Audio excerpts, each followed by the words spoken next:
striker. Twisting, turning. That's a penalty, is it? No, he's still going. Oh, how about that? How about that? Carried on into the penalty area. Here he is. And then Giroud. What a goal. Brilliantly worked. Fantastically finished. Well, here's Ramsey. And Alexis Sanchez. Great footwork. 3-0. Liverpool blown away. A 3-goal, 8-minute Arsenal blast. Alexis blocked by Newcastle defender. Still not clear. Wow, what a volley. Where others failed, Ozil has succeeded. Well done, Arteta. Plenty of hit here. Yes! Arsenal have their breakthrough. Mikel Arteta. They deserve it. Oh, they're behind again. It's amazing. It's Aaron Ramsey. That's the response of Arsenal. Iwobi, nicely done. Brilliantly done. Bayer in, Walcott. Sensational Arsenal goal. Is that a handball? No. Nothing the play can do. Great, what a goal! Arsenal have made it 3-0. Jack Wilshere with an absolute thunderbolt. Hello and welcome to the Clock End Talk, an Arsenal podcast. I am your host, Tiz. You can get me at Tuna Tiz. You can get Clock End Talk at _Talk.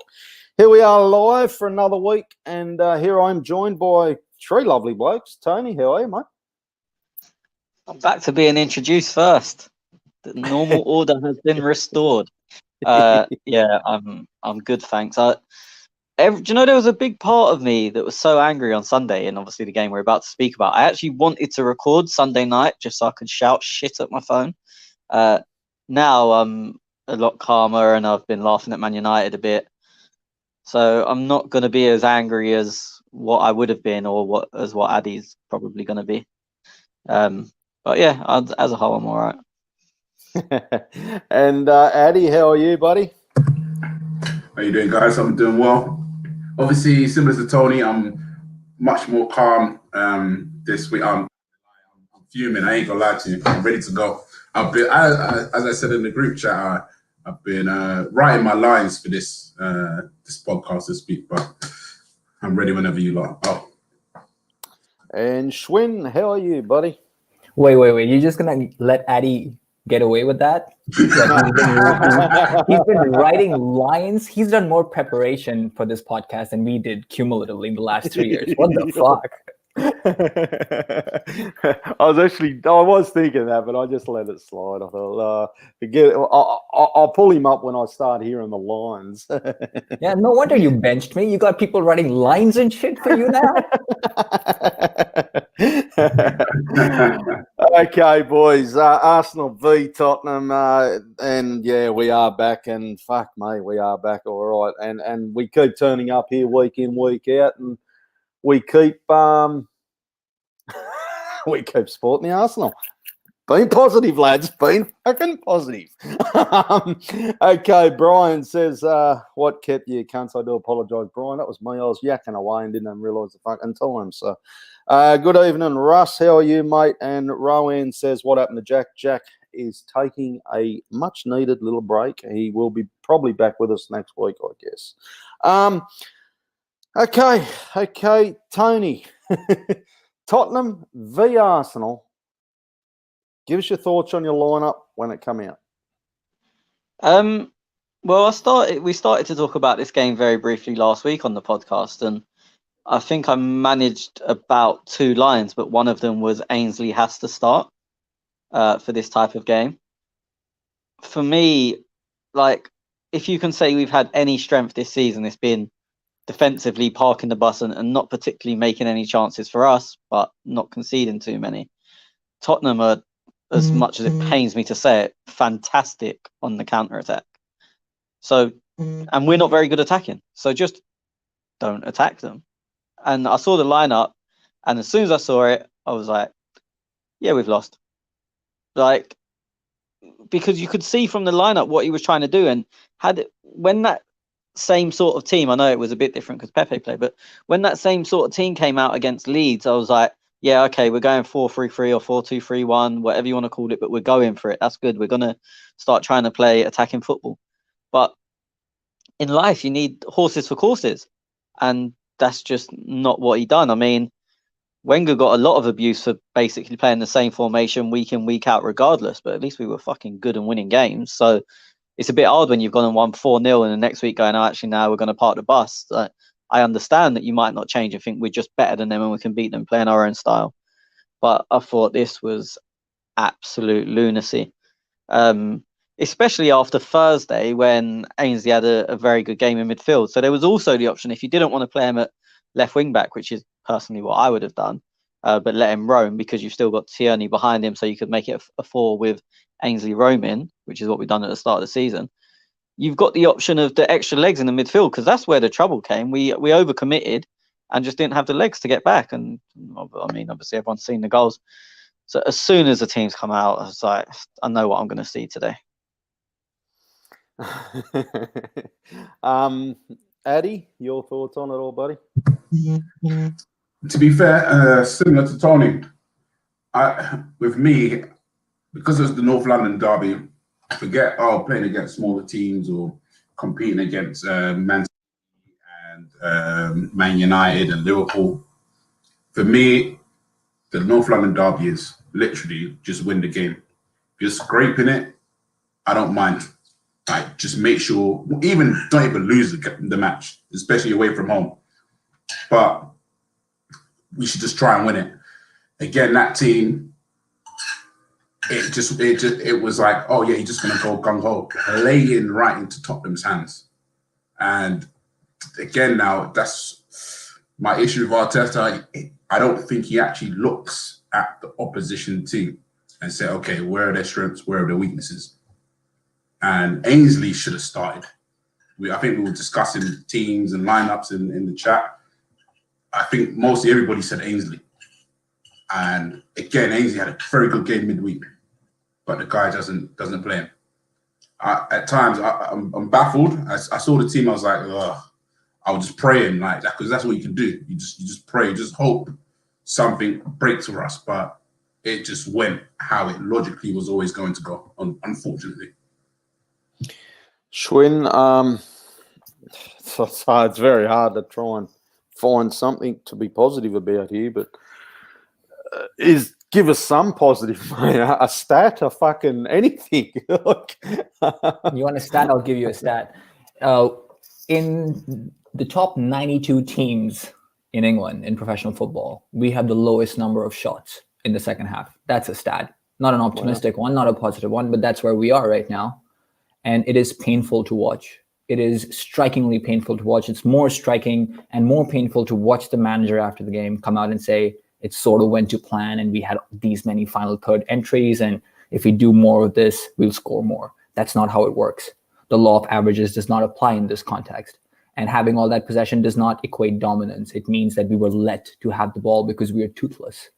And we're unable to find those areas, especially against a very well-drilled Mourinho side, that we were just sort of, passing the ball around conveniently. There was no incision.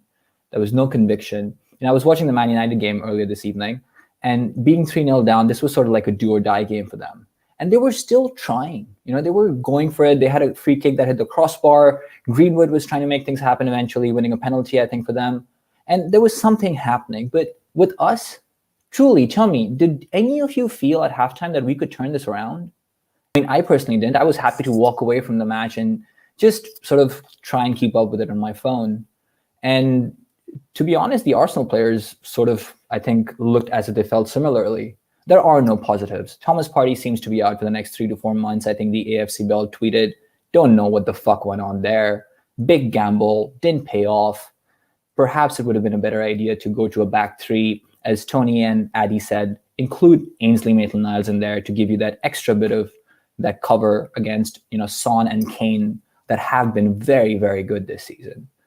Anyone coming into the game, you ask them, what do you think Tottenham will do? They'll sit back, they'll try and find Son, they'll try and find Kane, who will try and find Son. And that's basically what they did. And they let us have the ball because they knew we were good for nothing and we would not be able to find those spaces and find ideas. And that's what happened. It really is. Look, boys, I was, obviously, it's sad. It's sad to a point where I'm not crying, but like, fuck me, I'm absolutely to a point where I'm almost done. Like, I see people throwing the Arteta hash line out, Arteta out. Darren mistaken me for saying that I want Sam Allardyce in. That wasn't what I was talking about last week. The fact is that if we're going to stick with the Arteta plan, then give him some help, give him something, because I watched it against, Leicester. He was outplayed, outmanaged. I've watched it against Wolves, Leeds. I've now watched it with Tottenham. And we're hanging on to this, but we beat Man United 5 games ago. Like, I can't hang on to that for the rest of the season. And I've heard people say, oh, look, it's going to be great in the summer. We're going to get this and this and this in the summer. And are we just ride this whole fucking season off? Is it gone? Kapoof, done. We're in 15th spot. And, I see Arsenal fans, the troops, is it? Selling bloody Arsenal out T-shirts. And where are we at a fucking point with Arsenal at the moment? And I'll read you an article that I come about during the week or after the game. When will Arsenal ever learn? You have to feel sorry for Arsenal fans. They have had to endure endless pain for countless years now. There's just no clear path for success to be set up, no long-term objectives, and no ambition to return to the invincible days of the 2000s. The 2-0 loss to Spurs on Monday morning highlighted that there are still underlying issues that have not been resolved, both on and off the pitch. The old saying of the definition of insanity is doing the same thing over and over again. And it goes on an average for goals conceded, Arsenal ranked 6th and have let in 45 goals. Defences win titles, so no wonder why the Gunners have struggled for silverware. For every transfer window that comes around, I am stunned that the world-class up-and-coming centre-backs are not linked to the club. Tony, I'm absolutely dumbfounded at the moment, mate. I've never in my time of supporting Arsenal have seen the club in 15th position. I've never seen, we've all seen a split in fans, so it's hard to say that, but there is still people who have their head in the sand and seem to think Arteta is going to magically come out of the roses smelling like roses, like out of the light. But I just don't see it, mate. I'm not seeing any change in the teams. I'm not seeing any of anything. Like when Pep took over Manchester City, we sat back and we said it here on this podcast. We could see what Pep was doing. Even though it was never going to work with the players he had, he never went off the fucking game plan. We knew exactly what he was doing. Then he got the players. Arteta's not even doing that. And it's not really a question here, mate, but like, just give us your thoughts and frustrations on where we are at the moment. Well, I'm going to try and be a bit balanced here because you spoke for about 10 minutes and I disagreed with a lot of what you said. I know it wasn't all you, but I mean, the article saying why aren't we linked to centre-backs is whoever wrote that taking the piss. I feel like that's all we're ever linked to. I think we were linked with Upamecano since he came out of the womb. Obviously, Saliba, because it said up-and-coming centre-backs, we signed. I'm not saying it's good enough because obviously we didn't sign Upamecano and Saliba isn't playing, but I think that article's jumping on stuff that just isn't true to compound the misery. Also, I think you're a bit unfair saying people have got their head in the sand thinking or hoping it's going to come good. I don't think, I'm personally not saying, it's definitely going to fail. We need to get rid of him. He can't possibly improve us.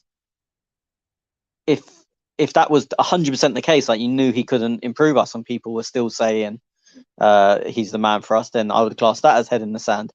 I think people having a bit of belief that he could turn it around is, I don't think it's fair to say they've got their head in the sand.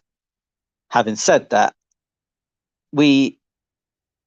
it's a weird one because he just got it all wrong. We're so toothless, and you invited Schwinn to throw a stat in because he's a stats person. I came across one at half time, which I thought was, brilliant and made me want to cry at the same time. We attempted 19 crosses in the first half. 1 was completed. Tottenham scored from 2 of our crosses. So this mathematical certainty that Arteta talks about, in that if you get that many crosses into the box, it's a certainty you will score. Well, okay, if we doubled the amount of crosses, then we might have got on the end of 2 and Tottenham might have been 4-0 up. Like, it's not a mathematical equation that X amount of crosses equals goals. I think I've lost you, Tony. I got like. That was about it, mate, and you froze. No, I heard all of them. I heard all of them. Yeah, me too. I think, Tez, you might have dropped out. Oh, okay. That'd be fucking right. Typical fucking Aussie internet. Yeah, look, and maybe I'm being a little bit harsh, Tony. And as you said, it's not all my words. And yeah, it goes on with the article. He talks about Nicolas Pepe for $75 million and £1 million, and he's been a bit of a dud. I don't think he is. They're not my words, but what I think the article does come to is, you've got Mustafi, we've gone Socrates. The only real centre back who we've signed is Gabriel, who looks like he's going to be a really good centre back and a great buy for us. I think that's basically what it's coming to. Is we have these players who I just don't think they're that good. Yeah, but I mean, this has been stuff that's been said for years, and it's packaged all together to make it look like a now problem. It's like you're blaming Arteta for the lack of ideas, which I'm on board with. He got it completely wrong on Sunday, but then you go talking about Mustafi and Socrates and this one and that one, and they've got nothing to do with him. As I said, it's just and then Pepe. Pepe was suspended, so he has no plot. Has Arteta used it? I don't think Arteta's used him well enough or well at all. But you can't group all the problems from 6 years or 10 years or 15 years, however many years you want to choose, and say because of Sunday this is this. He could have written that exact same article on Sunday morning, and we could have won on Sunday. Nothing would have changed. It's just, for me, that's just, when you're down and someone needs a reason to kick you, so they package stuff together that isn't really relevant. Yeah, no, I'm hearing that. Yeah, fair call. I just come across it, and it was basically a few things did come out of it that I was like, oh, okay, yeah. It kind of opened my eyes a bit. Whether they're right, I knew that my eyes were open, but I know what you're getting at. The problems. There's tons that the club have done wrong. I'm not saying what he's saying isn't true, but how far do you go back? In 2007, we done in. What year was it when I was at FA Cup semi-final, and Arshavin was flying at the time. I think it was the year we signed him, and then we rested him and lost 2-1 to Chelsea, and we hadn't won a cup for X amount of years at that point. Fuck it, whack that in the article as well. Do you know what I mean? Where do you you're moaning about Arteta, but then bringing up stuff that fucking Arteta was still playing for us, I think, when we signed Mustafi. Yeah, true. Okay, just looking for a few comments here that people have anyone interested in investing and want to make money. Oh, fuck off, cunt. This cunt's small. The picture's too small. Is she fit? Huh? The picture's too small on my screen. Is she fit? Yeah, fit looking, yeah. It's got to be better than talking about this shit, isn't it? It does. Okay, yeah. Why not? Get a phone up your guts. Ade, take it away, mate. I will get back to the game, but I don't really want to talk about the game. With me, obviously, I've made up my mind on Arteta. He hasn't shown me how he can get out of this slump and how he can change the mentality of the team.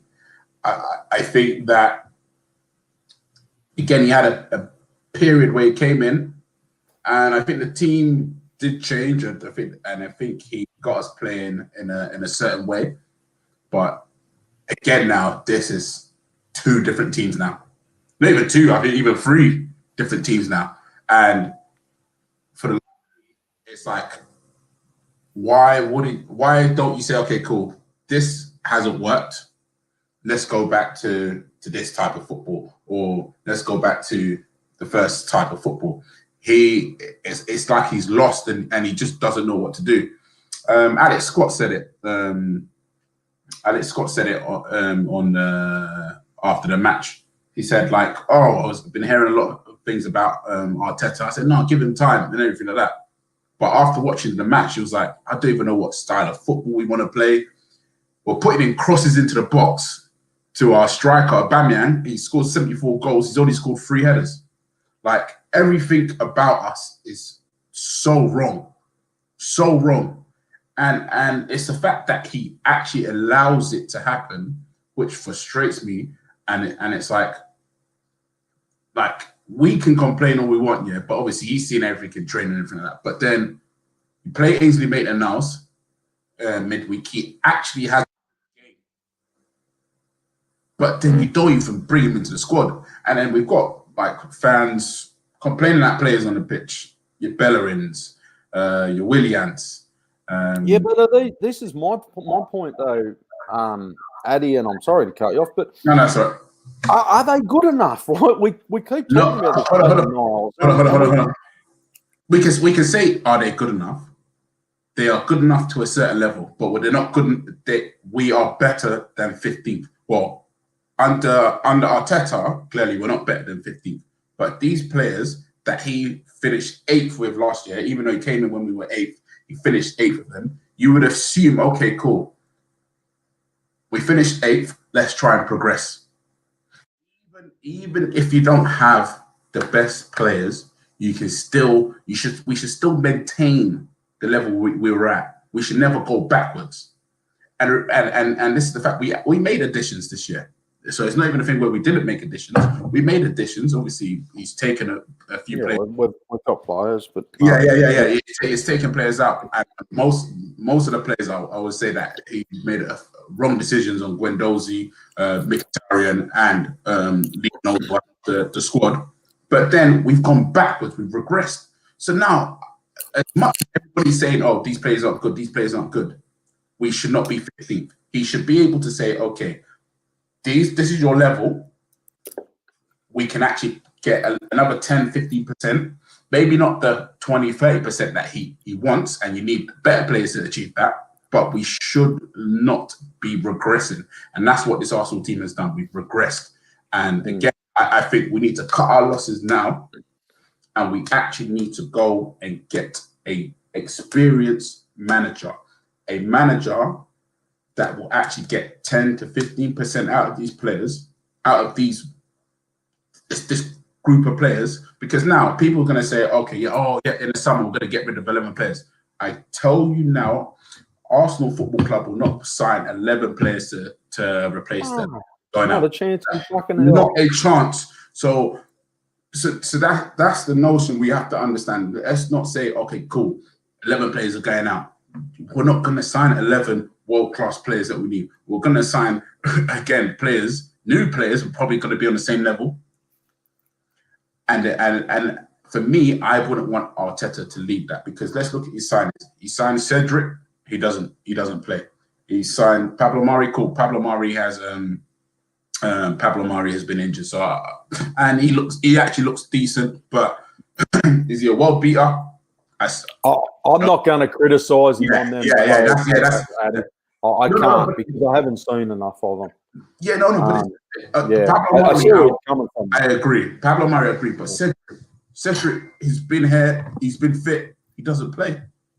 So what's the point of signing and players and you don't even play them? Like, and again, now that's my issue with Arteta, which is why for me, you come in, cut our losses now, get rid of him. For me, you have a goal. You have to break the bank for a big manager. You go, for me, Poch is my first choice. He knows the league. Like, everyone will say, okay, cool, ex-Tottenham, but the guy knows the league and he can get an extra 10%, 15% out of place. You've seen that at Tottenham and at Southampton when he was there. So I'll go for him. If not, then I'll go for Ten Hag, who knows how to work with youth players, integrate them into the team, and they actually play good attacking football. Or Nagelsmann. Italian newspapers are reporting Sarri. Now, I'm not a massive fan there. I think anybody. Sorry, that was just to cut in. I think that was one paper, and the journalist was like Sarri's wife or something. I just seen it and I thought, yeah, right, okay. I saw it about a week before you shared it, and I thought I was sharing old news, but then I looked and it was dated the date you sent it, so she keeps writing the same piece, Mrs. Sarri. Wow. You know the thing is, when he was at Napoli, he was someone I thought, okay, he could do he could do well with the players we had back then. I don't think he could do well with the set of players. You can't get bloody Everstone, and these players will not play Sarri ball. No. And whether he can adapt his manager style to suit them, and that's my problem. I don't think he could. I don't. Yeah. Which is that's it. That's it for me. Yeah. Was there any lines there in that? I think there was a few lines. Okay, Schwinn. I'm on the bandwagon now of either Arteta's got to go or Arteta needs some help. Ade's made his mind up. Arteta's got to go. Tony still thinks there's going to be something at the end of the rainbow. Where are you at, buddy? It's a very difficult one, and I appreciate that people have very strong and passionate views on this. For me, I don't think he's going anywhere, and at least in the short term, at least in the next 2 months, I don't see him going anywhere. I think we're going to stick with him possibly till the end of the season. I don't think we're going to suffer through relegation battles and stuff like that. It's probably just the optimist in me who thinks that this will pass, and we have a very tough line of fixtures coming up as well, so that's not going to make things easier.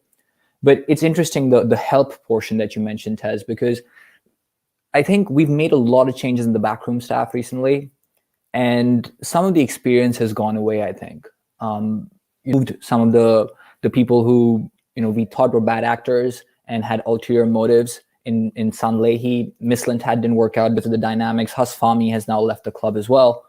And I think we're just surrounded by people who don't really know how to deal with this, at least from the business perspective. And I also am not quite sure whether Willian was an Arteta buy, to be perfectly honest with you. I know he's been playing ahead of Pepe, but it just doesn't seem like someone... Just in quickly. Yeah, Jamie Carragher yesterday was hammering Kia Drabkin for basically forcing Willian upon us. And Kia came out and done an interview today saying basically Jamie Carragher needs to get his facts right. I had no involvement in the Willian deal. Arteta chased him really hard, had 3 meetings with him to finally convince him to join Arsenal. I mean, the welcome pictures were taken in Kia Drabkin's house. So I'm not 100% going to say he's telling the truth. But that interview was today saying it was basically really Arteta-led and nothing to do with Eddie. Yeah, I mean, it's a little bit of he said, she said, isn't it? And of course, we don't know the facts. We don't know. And I mean, logic would tell you that Arteta favored buying Willian because he's chosen him over someone like Pepe. And again, that's also in contradiction with what he's been saying in his press conferences, that this is going to take 2 or 3 years. This is a long journey. Well, if that's the case, then play your young players. Play Pepe, play Ainsley Maitland-Niles, give them a chance, and have Reece Nelson on the bench as another option. Although he's not quite suited to the physicality of the Premier League, but do something different. And to me, it just sounds, it just screams of panic. This team selection on this weekend. This was a must not lose game, in my opinion, and Arteta, I think, saw it as a must win game. And he just walked into Mourinho's trap. And those are the worrying signs for me, because I think this is crazy. Yeah, because I think he's shown us something at the beginning of his time, that he can adapt. He can make tactical changes. He can alter the team based on the opposition. He has respect for different levels of opposition.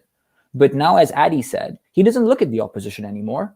And he's trying to play a different way. And we are not good enough.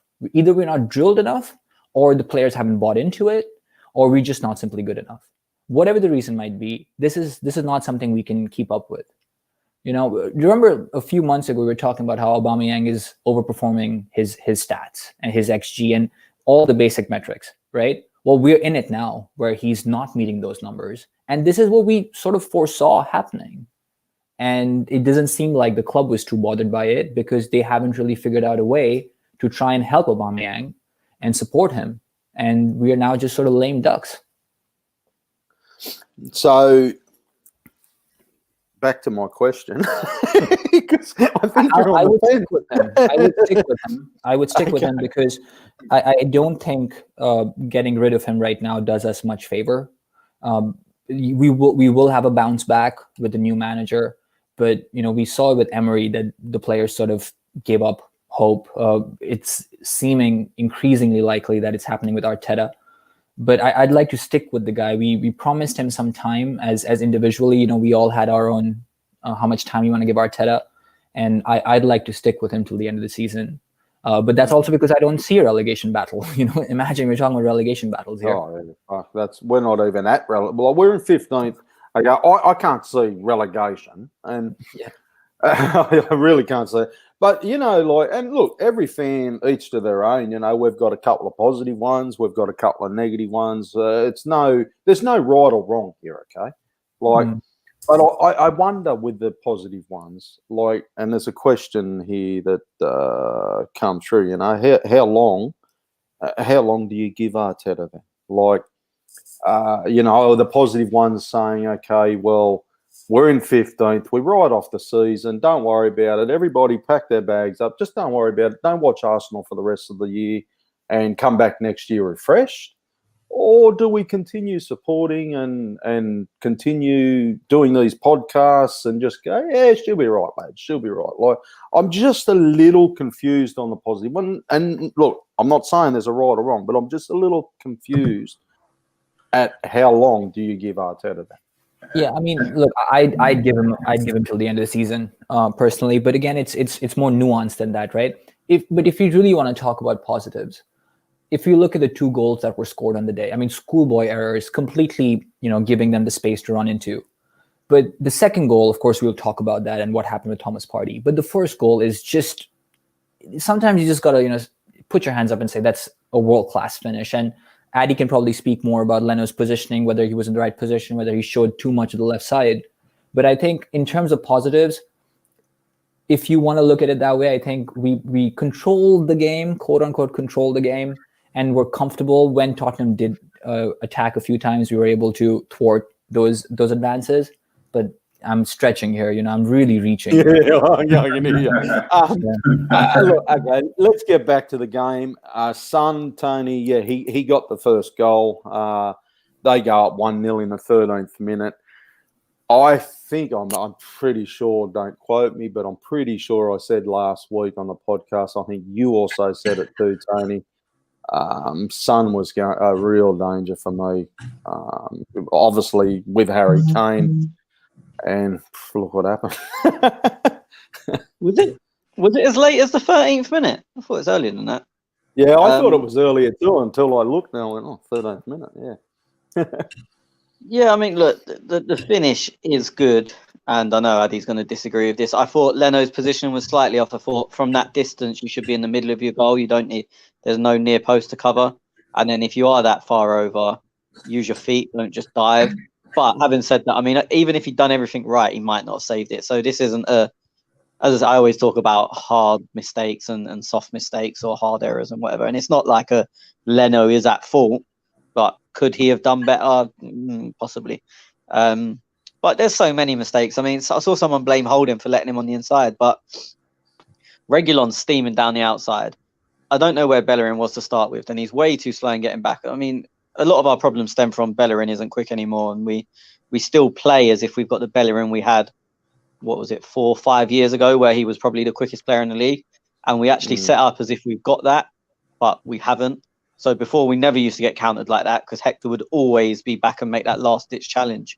It was sort of something he was known for, like just getting his foot in when it looked like he had absolutely no chance. Now, he's 10 yards away from that. He's lost so much pace. It's actually ridiculous. I don't think I've ever seen anything like it. But yeah, so I don't think there's much Holding can do. If he engages Son, then Reguilon slips him down the outside and he's 1-on-1 and with an easy cutback to whoever it was, I think probably Kane. It's just so many errors. I mean, could have fouled him on the halfway line. If not, if you've got to get super tight to him and then if he rolls away from you, then you foul him. Like, it was just too easy for Kane in the middle. Hector's too high up. There was so many things, so many little mistakes. But when you do them all at the same time and you do them to the two danger players, it's not like you don't know about them. It's what they do week in, week out.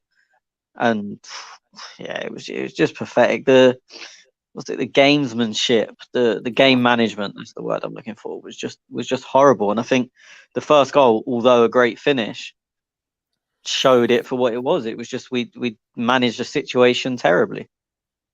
But what gets me, and I mean it's more a case with the second goal, but the first also, we go forward and we look like we don't have enough numbers in the box. Like, we've got one man to aim at and he's not going to win the header, as Ade said earlier.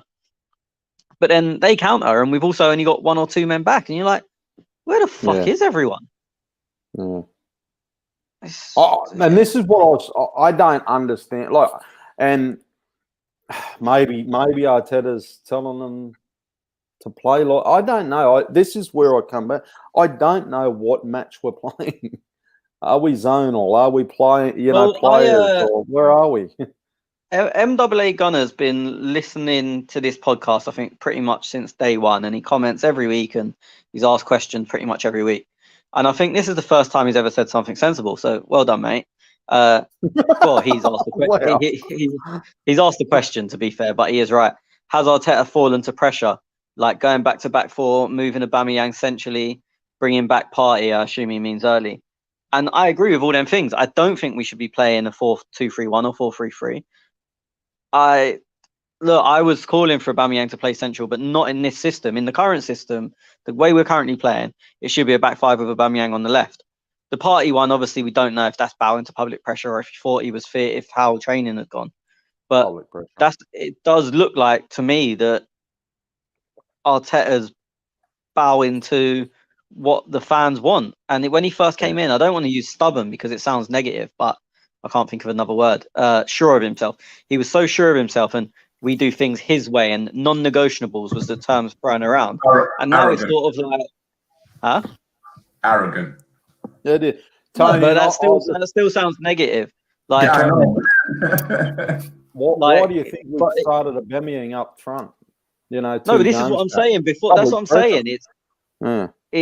He seems to have bowed to the public pressure rather than when at the start it was like, we're doing things my way and blah blah blah. As I said, the non-negotiables. This is how we play. I'm the boss. Blah blah blah. And now it's like he's doing things to please people. And what he had was, as I said, I mean, the back five, wasn't exciting, but we're in a results industry. Results first, excitement second. Not at the moment. We need them. Yeah, I know. Yeah, and look, public pressure, I think is and I highlighted the Aubameyang playing up top, and I still think today that is the correct decision. And he done it for 2 games, and we got beat. And now he's thinking, oh fuck. Okay, now and this is where I say I just feel the inexperience is there. Like, give the man some help. And that's exactly where I was saying in my comments last week. And I know you don't agree on them, Tony, but like, I just don't know what else to do. Like, the Arteta experiment is, I feel they're not going to sack him. So get him some fucking help. Get him somebody. I don't care if you bring in Wenger back in to get in his ear and say, look, maybe we do this. I don't care if it's, and I'm taking the piss because he always gets a mention on Thursday Night Live, George Graham.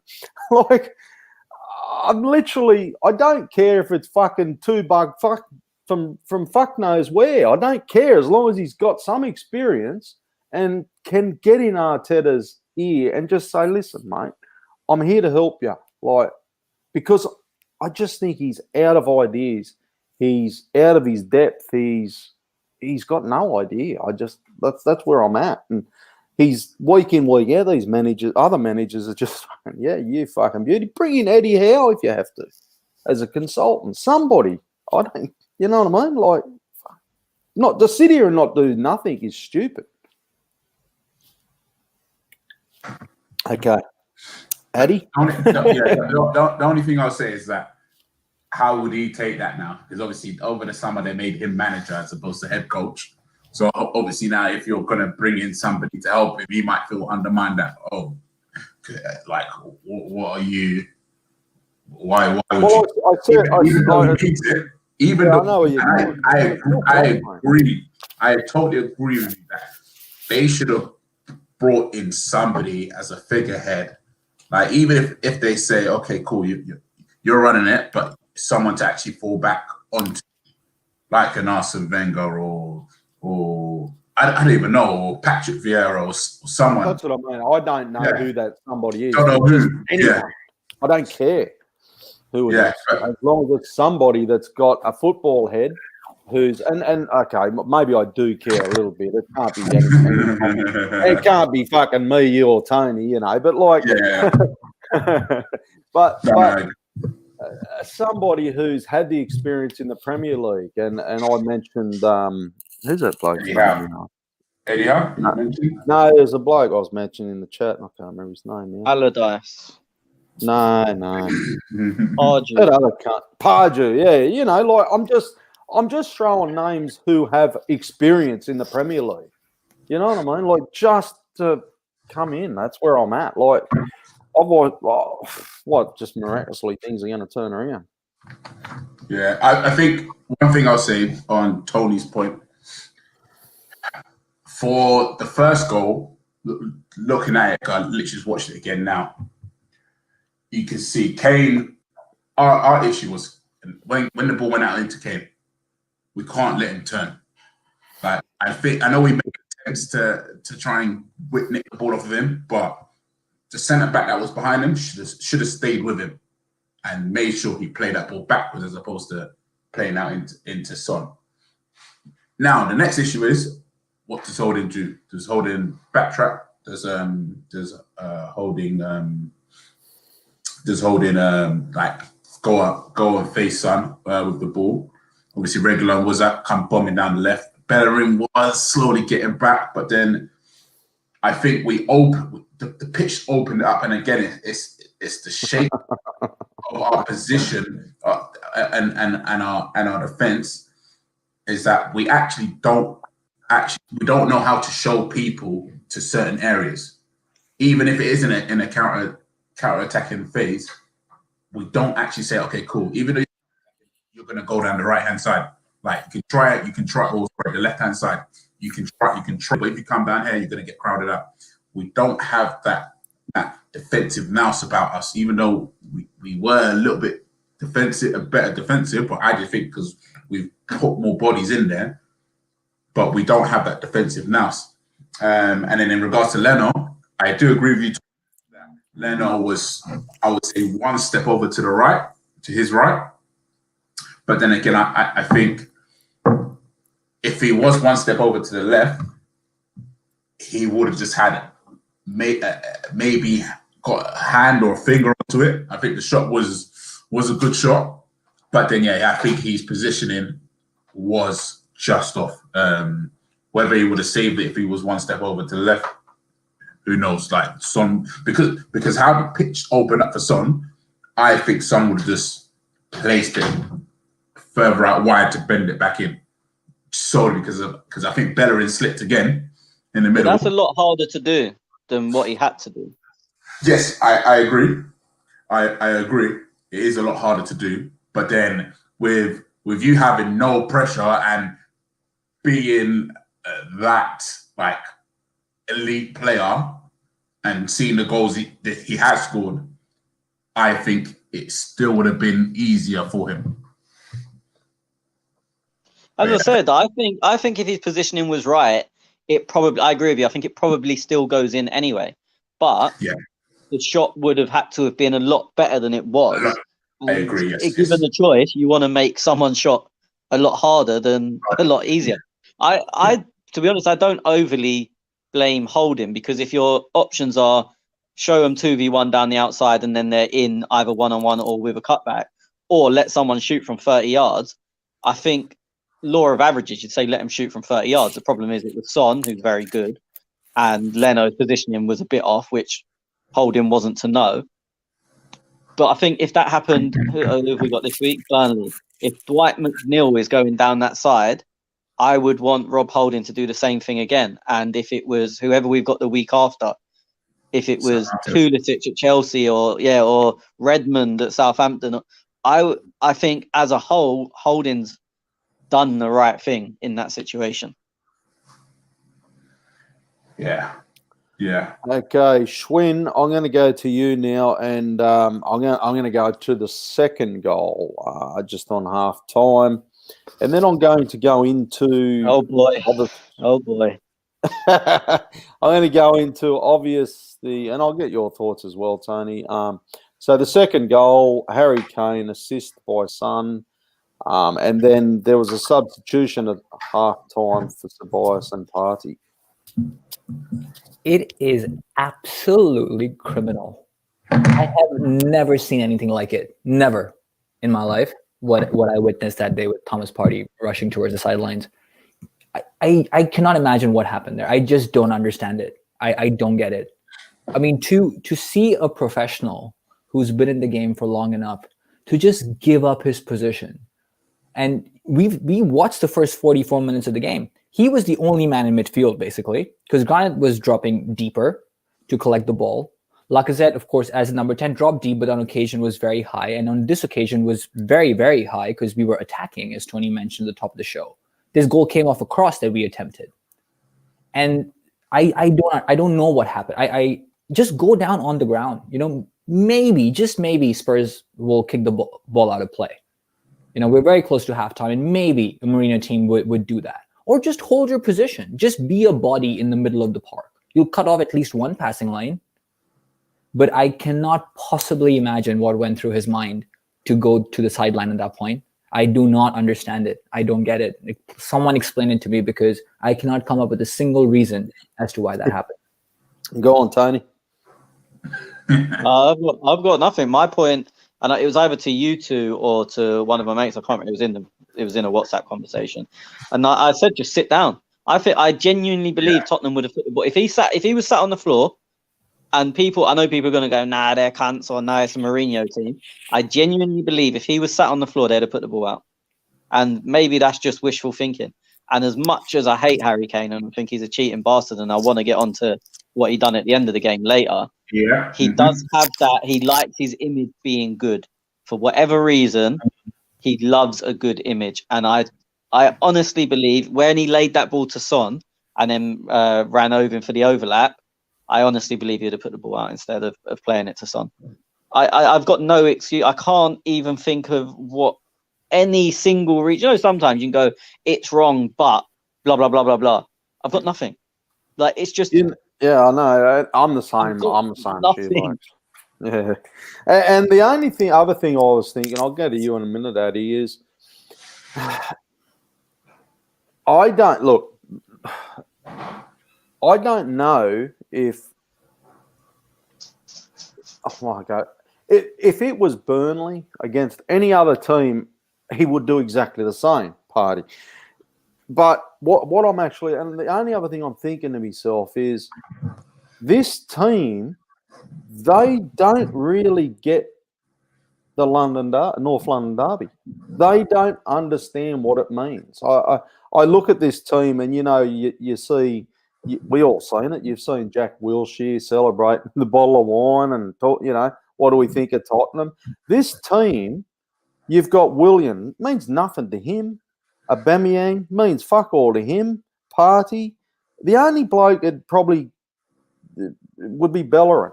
He's out of the old mold, and I just think to myself, Thomas Partey, he just didn't think. He just didn't think to go, I'm going to sit down. Just disagree with to you. just to cut in, yeah, I know Addy's going to say the exact opposite to me, but I think playing behind closed doors, I can't think of any derby that's been a derby since there's not been fans there. I don't know, there were 2,000 fans, but they're down the other end. Like, it's not the same. And obviously, I was part of 2,000 fans last Thursday, so I know what the atmosphere is like. I think fans make the players know what it's worth because you let them know what's acceptable or not. So I think any player can be like, because you see players transfer and suddenly straight away they're into it in a derby and they get it, in air quotes. I don't think any player really, someone like Jack might be an exception because he was there since he was 7 or whatever it was. But in reality, I don't think any player really gets it. I think fans make them get it, and some players understand that a bit more than others. But like, I disagree with your point just because I think it's the fans make derbies. There's 22 players on the pitch that are very good at their job and they could go and do their job for someone else and get equally paid, and they don't really care too much. And I don't mean that in the way, they don't care about the club, which seems to be an offensive thing, but I just think gets it is a concept that doesn't really exist, barring very few players. Yeah, with me, where I disagree is that in regards to the player of Aubameyang, like I think from that derby that the match we beat Tottenham 4-2, that you can see it again now. Again, the atmosphere, the fans, like they understood it. They got it. They knew we had to beat Tottenham, and how they celebrated, the passion, the energy. Like my issue is I don't think Arteta got them up for it. And obviously some people will say, they should be up for it themselves. But again, now he's played in derbies. He should have been like, cool, you need to get up. You're at Tottenham. You have no fans. Like, you need to get them buzzing. Like, if they want, maybe it's fucking like, and I'll just actually listen to Tony's point there, because you do, as always, make pretty reasonable argument. But and I understand where exactly you're coming from. And then you look at these players, like Partey's never played in front of a crowd, so for him, he probably has no idea. And maybe if there was a 60,000 screaming fans, then he probably would have just fucking maybe played on that a little bit longer, just to go, fuck, I'm in a derby, But I do. Can I just say before you move on from this, watching that game, I also wouldn't say the Tottenham players got it. And every time I say got it, put air quotes in. Like, because as I said, I think it's fan-led. So I know we're saying this player for us and this player for us, but they played out a game plan. There was no emotion from them whatsoever. Like, there was not. And to be fair, Holding is someone who, again, as always, got it. Holding would. Yeah, and he tried. He smashed Son for no reason, basically. And he tried, and Son didn't give a fuck. But if there's 60,000 fans there, and people, I know I've seen people go, but Holding was 1-0 up and they're winning, so he just laughed at him. Well, hang on, Dyer put them 2-1 up against us, and Ramsey had to go at him, and it ended up in a fucking 25-man brawl. So it's nothing to do with the scoreline and stuff. I just think, as I said, people don't get it, air quotes, when there's not fans there. And I think it's a bit unfair to say, this Arsenal player doesn't get it, this Arsenal player doesn't. Because as I said, I don't think any Tottenham, there was no heated moments in the whole game from either side. I don't even think there was a bad tackle in the whole game. The first 5 minutes started off a bit of a frantic pace, but there still wasn't bad tackles and whatnot. Maybe if there was fans there, though, Tony, he would have gone. He would have said, fuck, I'm in a derby here. I've got to fucking either toughen up. I just can't walk off. Like, yeah, maybe, but this is what I'm saying. If I don't my know aunt had a cook, maybe he should be my uncle. Like, I just don't think it's fair. No, I agree. I'm not defending him at all. I have no defense for him, but I don't think the got it example is relevant. I'm not saying Partey should do what he done. I've got no defense. I don't understand it. There's not a single reason I can put to it. But do fans change that? I don't know. But let's look at the goal. Imagine if Partey stayed on the pitch. Imagine if he actually tried to tackle and stand up. Imagine if we were in fourth. Oh, sorry. Imagine. The thing I want to just highlight, if you actually look at that clip, it was a 3v2. Like, so if Partey was there, it would have been a 3v3 with one player that actually couldn't even move. But we, on the attack, and one of the things that we always had against Arsene Wenger was that when we were on attack, we're so vulnerable in defense. The game reminded me, I saw a picture of Bellerin down the right, and it was just Holding and Gabriel, and then Partey was on the side speaking to Arteta, or walking towards Arteta. And what it reminded me of, I don't know if you watched the Man United versus Istanbul away from home, when I think one of the players just knocked it long and Demba Ba was through on goal. Everyone pushed up so high. It just reminded me of that like, where is Xhaka? Xhaka, you not one of the defensive midfielders. Where was Tierney? Like, Bellerin's already gone. Like, where's that stability of coming around? And remember when, again, now this is, I think, so one of the comments on the side from what happened to the non-negotiables from Arteta. What happened to Arteta's tactics? Remember when you'll get one of the fullbacks to tuck in and cover in the midfield whilst one goes on? Where are the tactics? What is actually happening? What are we doing now that has or what has happened in Arteta's training circle, anything that has made him forget everything that he's done on a positive point of view, and we're just doing so negatively? Are the players not listening to him? Are they just doing whatever they want to do? So then if that's the case, that they're just doing whatever they want to do, why does he keep persistent to play with these players? Like, there's something wrong there now. For some reason, there is something totally wrong there, because I would assume Tierney would have sat in and then just covered across, similar to what Ainsley Maitland-Niles did, similar to what Bellerin did when he first came into play. But yeah, I think cool Partey, what he did. Yeah, you can't. What can you say about it? He should have done it. But then let's look at the whole thing. It still would have been a counter attack. Would have still been 3v3. Like, it's ridiculous. No, I don't know. It's fucking just a fucking another nightmare, to be honest. It just one thing after another, you know, and it's just another fucking only Arsenal. It can only happen with us. Look, I'm going to move on. Basically, second half, fuck all happened, Tony. But you want to touch on Harry Kane at the end of the game? Yeah, I mean that challenge he does every week, at least once. I just want to know everyone's thoughts on it, because look, it's definitely a foul. I don't think you'll find anyone that doesn't think that. But I mean, I see people going, the ref should review it to VAR every time. It's a straight red, blah blah blah. I personally don't think it is. But I've seen people so mad about it that I don't know if any of you are in the straight red camp. 100%. He's endangering the life of a player. Similar to when everyone was up in arms for when Marpay knocked Leno whilst he was in the air. It's the same thing. See, there's another one. I didn't think that was bad either. So maybe this for me, maybe that one as a goalkeeper, that I would literally.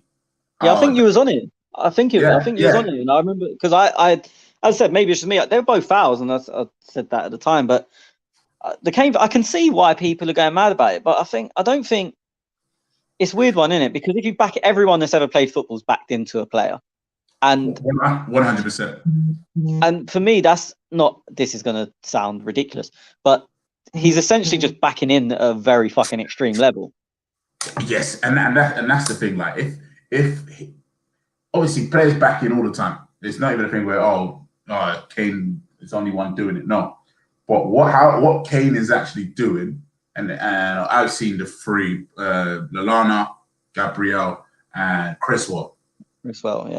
Yeah, they're all up in the air at their peak in the air, and then that's when he's coming to take them out. So it's not even on the way up or anything like that. It's whilst they're up there. So then once you're up there and you lean into them, they have no way to actually try and stabilize their fall, or like they're either going to get an arm break. And luckily enough, no one has seriously injured themselves. And he's doing that in the sense of, oh, cool, I'm trying to gain a free kick. And I think did he not get the penalty against Brighton? Yeah, he did, yeah. So and that is the whole thing. But then now my issue is this will come out, referees will see this because they're not blind, and they still won't take action. They'll continue to let him do it, and they'll continue to let him until somebody gets seriously injured.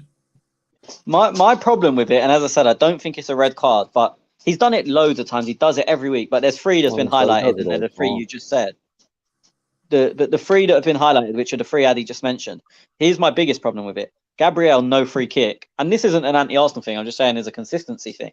Gabriel, no action taken, nothing. West Ham, the free kick got given against him, rightly for me. Maybe a booking. I can't remember if he got booked. But for me, the right action is it's a foul by Harry Kane. So he's done it 3 times. One time he won a foul. The other time he got a foul given against him. And the third time, no decision, nothing. So I'm like, hang on, is this a foul? Is it a foul on him or is it nothing? Like, what is it? How, like, I don't know. Like, someone's got to put something in the rule to say this is this. Because I think this is where the arguments about is it a red card and whatnot come from. Because, like, you can't even get, it's not even guaranteed a foul. And people are saying it's a red card. Like, I don't know what you compare it to in tackling terms, but for me, it's just crazy, the inconsistency with it. As I said, for me, it's definitely a foul by Harry Kane. I think there's truth to that, Tony, because if you want to compare it to tackling, I think it's that you're not playing the ball, you're playing the man, which is usually a foul, isn't it? Mm-hmm. Yeah, but as I said, if you say it to backing in where you're not playing the ball at all, that's not a foul. So it's difficult. It's a difficult one, and I think this is why people are torn. What do you think? Do you think it's a red card?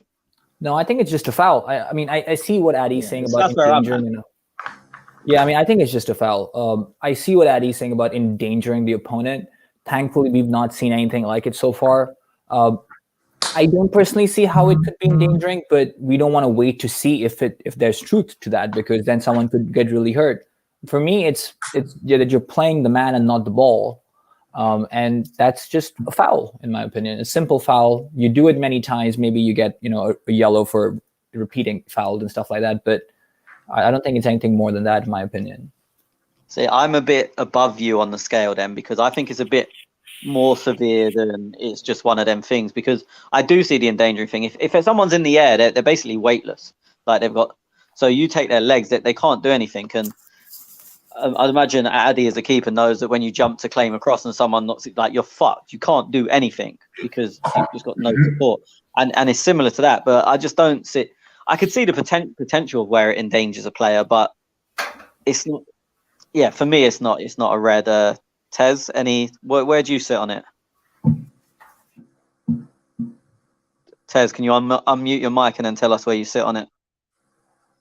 Not your mic. On the I got it. I was talking that whole fucking time too. No cameras listening. Oh, well, that was interesting what I was talking about too. No, I don't think it's a red. I don't think it's a red. I think what a lot of people blowing. I haven't been much on social media, but a lot of people blowing up on social, are they? Or the moment it happened, they didn't even wait for the game to finish. But it's not just an Arsenal thing, because it happened. I remember it was the Cresswell one, got a load of bad press as well. And I remember Liam, who obviously does the Thursday night show, going mad about it in our chat group. And it's interesting that the 2 most vocal out of like the Clock End Talk, obviously people on it, are Ade and Liam, who are both keepers who both know what it's like getting challenged in the air when there's not really too much you can do about it.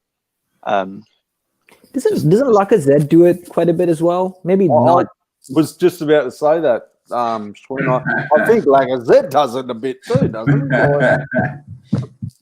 And I think Lacazette gets called up for Lacazette got a yellow. What was that yellow for now? Being shit. Come on, that's No, a but bit he got unfair. a yellow. Yeah, that is a bit unfair. I thought he was pretty. Yeah, good, I was wasn't gonna say, well, he's got my 3-2-1. he? No, Yeah, just his whole time. I didn't want didn't to mean give the that game. away either, Eddie. My bad. Oh, we know Tony's not getting any points this week. No, he was all right on the day. I just meant the ref looked at his career and thought, you know what, yellow card. For anyone listening, you can find Tony at _talk. I know you're going to move on, but we cannot not talk about us having a shot on target in the 47th minute and crossing the ball 39 times. I know Tony put in a stat of 19 crosses in the first half. Oh, yeah. But then we had 39 crosses in total. And I think Schwinn talked about Arteta talking about law of averages. I don't know. I can't just look on from there. I will just say, okay, cool, game's over, because, you know what, we can, because I know, and yeah, we'll touch on a couple of stats then, and keep us all happy, okay? So let's go through all the stats, but total shots, would you believe? And I still can't find how they got 11, but anyway, for Arsenal, 11 shots on target, 6 chances created. We 500 and something odd passes, shots off target 7, block shots 2, inside the box 6, outside the box 5, crosses 44 crosses in total. Now, what are you saying? They were a lot in the first half, did you say? No, 19 was. 19 was the first half. Accurate long ball 17. You know, if you were just looking at this game just based on stats, you'll say we dominated. You'd say we dominated that game. You'd say we almost won the game. We would have won the game looking at the stats. Like we were actually 70% ball possession. Which The thing is, you just said we had 2 shots on target. And one of them weren't a shot. Like, my definition of a shot, it was a flick on from a free kick. If Lloris would have stood still, it would have hit him in the shins. He made one good save from Lacazette, and I actually think he made a meal out of it to make it look like it was a decent save.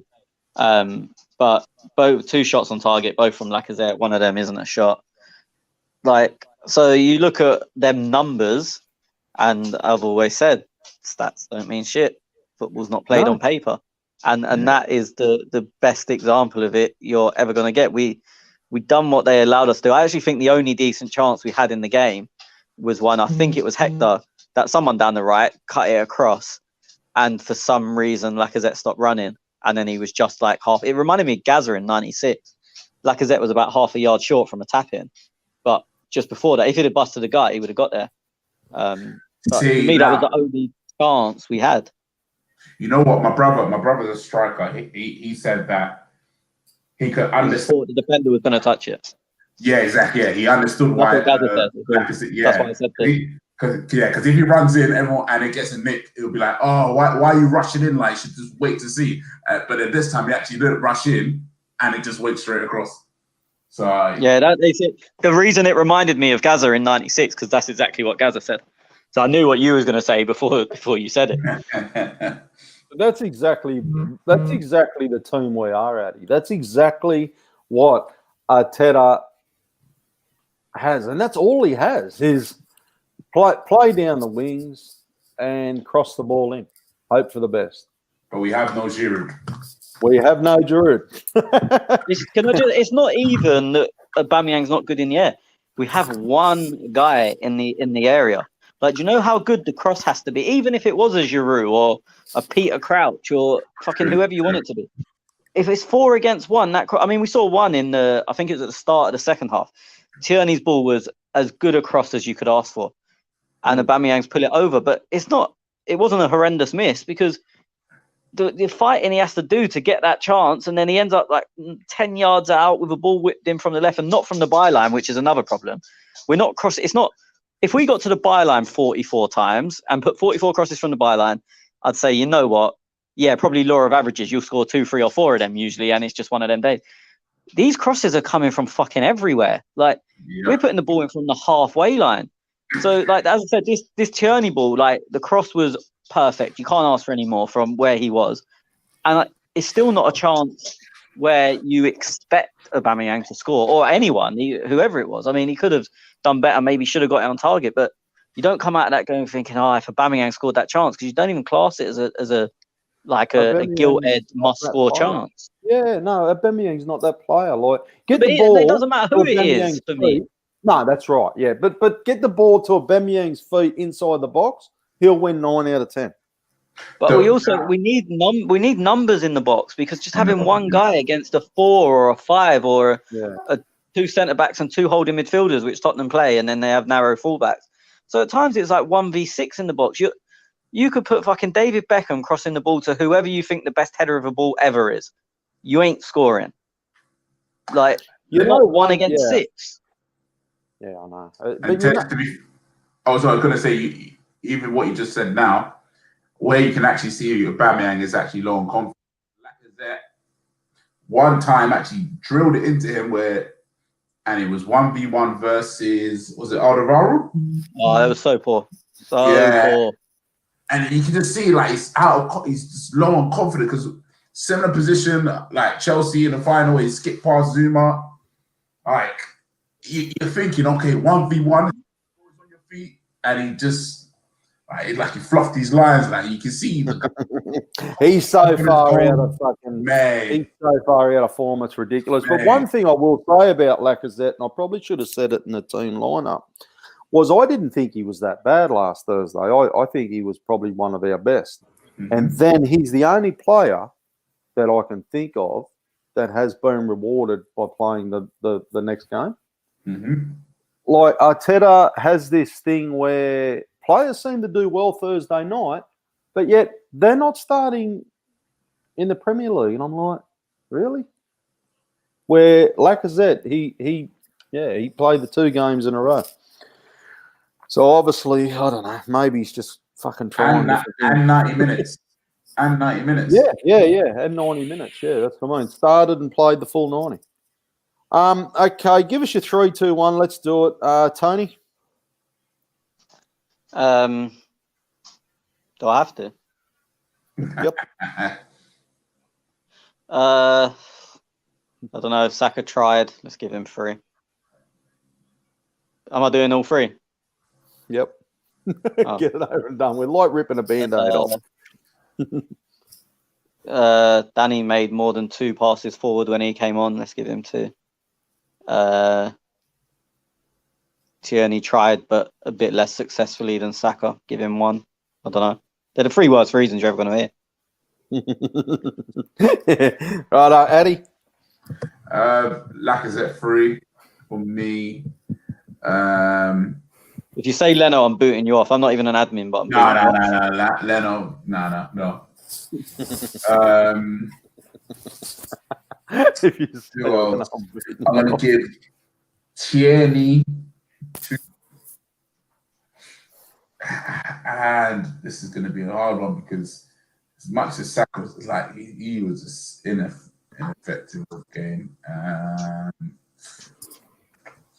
Oh my gosh. I'll give it to Saka.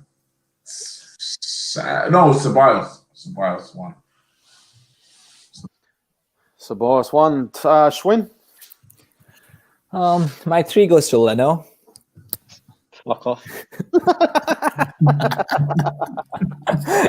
Now let's just go Laka, Saka, and Tierney. Okay, I'm going to go Granite 3. He's going to win this award by the end of the year. This award means nothing. This award literally means nothing. I'll Instagram him a digital copy. I got him on Instagram now. I'm fucking stalking him. It's not as if you have him on Instagram, Tess. Everyone has him on Instagram. You know that, right? It's not just you who has it. I'm still trying to work out the Instagram. Isn't he friends on Instagram or something? How do I friend you? No, it's literally called following someone. I'll follow. Also, You are look stalking him. Maybe it's Facebook. It's one of them things. I'm friends with him on somewhere. You're friends with Granit Xhaka on Facebook. Somewhere. I don't fucking know how this shit works. Okay. Lacazette. Well, anyway, I'll shut up. Lacazette 3. 2 points. Gabriel. And she's doing. You're more. You know what? Partey was the best player on the field the first half. It was that fucking halftime thing that kind of fucked it. So, and people may be going, "Oh, he's probably worth a shout," but like you got to take. You give him the one for participating on the first half, but you take 4 off the cunt for doing that. Yeah, that's good. You're not allowed to say him. It's just wrong. Like I know it's an opinions game, but that opinion is wrong. So say someone else. Saka. I'll go Saka for the one. And it is really hard. Sorry, Granite. You're gonna be upset on me later. Okay, let's do this, and then we'll get into some questions. And if anybody else wants to ask some questions on the live chat, get in on now. For Gooners everywhere, this is the ultimate football app for you. For match highlights, interviews, and the best Arsenal videos and podcasts. Download the free Gunners app now from the App Store and Google Play. Thank you, Louis. You didn't do that last week. I thought they were going to sack you off. Didn't I do it? Shut up. He listens every week too. No, he doesn't. Well, then he'll know you didn't do it. Okay, let's get into some questions. Louis sponsors our fucking question segment. Golson fan, aka not Tez. Tony, why do we never shoot from outside the box? Who is responsible for the lack of risk taking? Tony Lacazette, didn't he score a screamer last week outside the box? Yeah, I mean, I'd imagine the question is game specific. I was surprised when you just read our stats, and I think you said 6 were outside the box.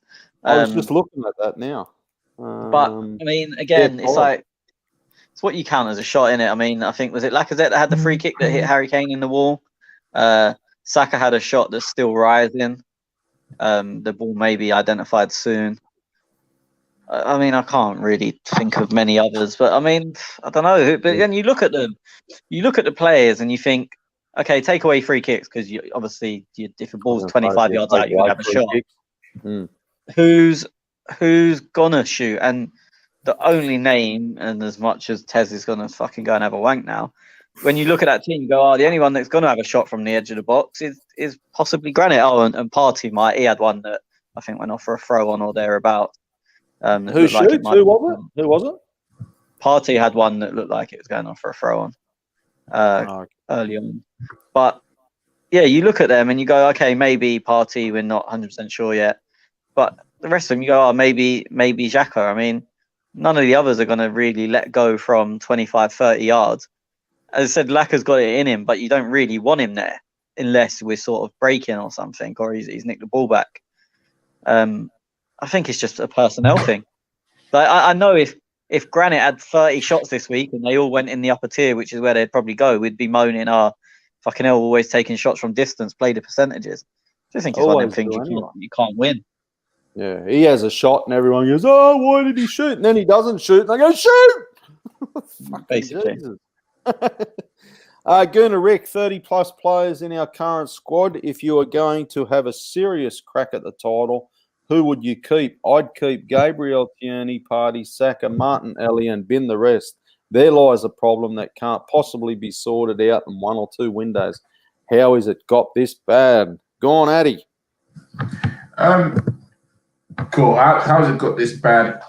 Obviously, poor management of players going out, players coming in, player contracts as well. We've managed that like ridiculous. Obviously, we still have players getting into the last year of their contracts. Aubameyang, even though so many times he was like, okay, yeah, that's not going to happen. That's not going to happen. always still happens. Ramsey as well. Again, now there's so many players I would say, well, we should keep and get bin the rest, but it's not realistically going to happen. Like there is a core team that's going to be here. Remember, we gave Cedric 3-year contract, Willian 3-year contract. You can say bin Willian, but Willian's going to be here for 3 years. Whether we play him or not, or whether he goes out on loan, he's going to be collecting money from Arsenal Football Club. So it doesn't matter who we say we've been. A lot of these players will still be here next season. Unfortunately, to not give you who I'm going to keep, but it's the honest truth. Yeah. Look, there's a little bit of light, like obviously Pardy, he's going to be something, and it's a pretty good signing. And what we got for him, the release clause, £45 million, happy days. Like, I would only imagine if he has a really good season. It's hard with injury and stuff now, but if he has a good season, his price will go up. Tierney, another one, and Gabriel, another one. I have no idea why Saliba's not even getting a look in. I'd rather him. He got a look in today. He got sent off today. He got sent off somewhere, didn't he? Yeah, he got sent off, played in the Papa John Trophy, I think it was. Yeah.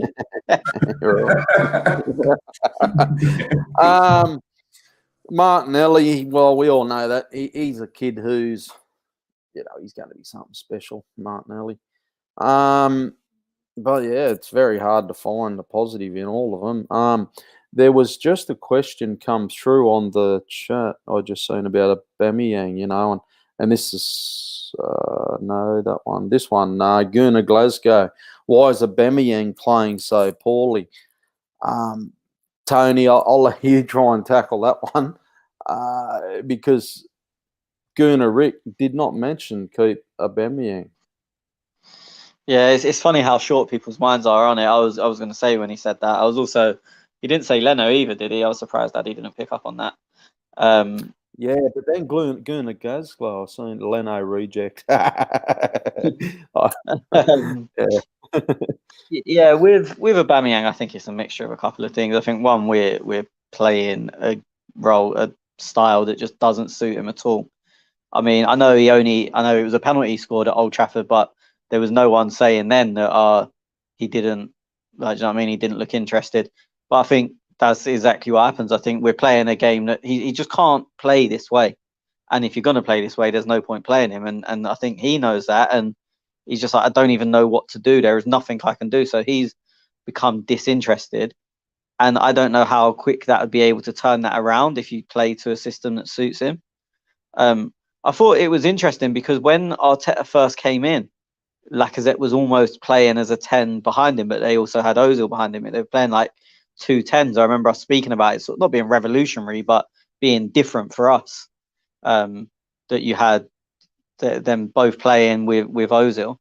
So I think he was half trying to recreate that the other day, but there's just not that finesse and guile in the middle of the pitch at all to play like that. So then we go wide, and Aubameyang's got absolutely no interest in trying to head the ball. It's funny, I'd seen the stat, but Ade brought it up earlier, 74 goals and only 3 of them are headers, and all 3 of them have been under Arteta as well. Back post header at Newcastle, flick on from a corner at Chelsea at home, and it was just in my head, Everton at home, Pepe cross, just after half-time. He's just not really going to go and attack them balls. He may do it once or twice as a surprise, but he's not regularly going to go and be a battering ram. He's not Alan Shearer. And I just think I don't want to say lost interest because that sounds permanent, he's never going to try again. I just think in this style, he knows he's basically useless in this style. And I agree with people who say he's not putting the work in. I sympathize with him because I understand why he's not putting the work in. Is that acceptable? That's for each individual person to decide. There's some, and many will say, you're playing for Arsenal, you always put the effort in. And I agree with that, but I also know what the frustration would be like if you're playing at that level and you're an expert at what you do, and then someone's trying to make you do something completely differently. You're gonna not you're going to sulk. Is the word? Is probably the best word to use. Yeah, it's like Pepe. He's in the same bit Pepe's of massively frustration. sulking as well. Because if Pepe was happy, he doesn't get sent off.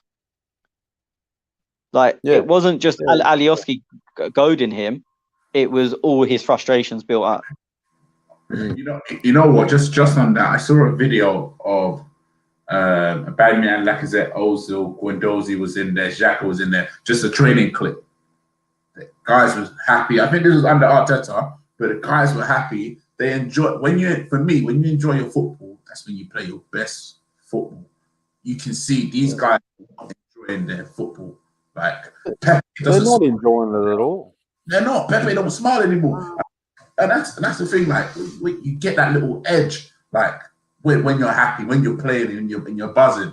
Like the team doesn't have that. So again, now for me, Arteta can't change that. That's for me. Like, and then you get that. Well, you used to see, how often did you see Aubameyang? Like he whacked the Black Panther mask on as a bit of a fucking happy days, love, like I'll give that to the fans, and he's always smiling. You always see him on Twitter and videos floating around of him smiling and taking the piss out of place.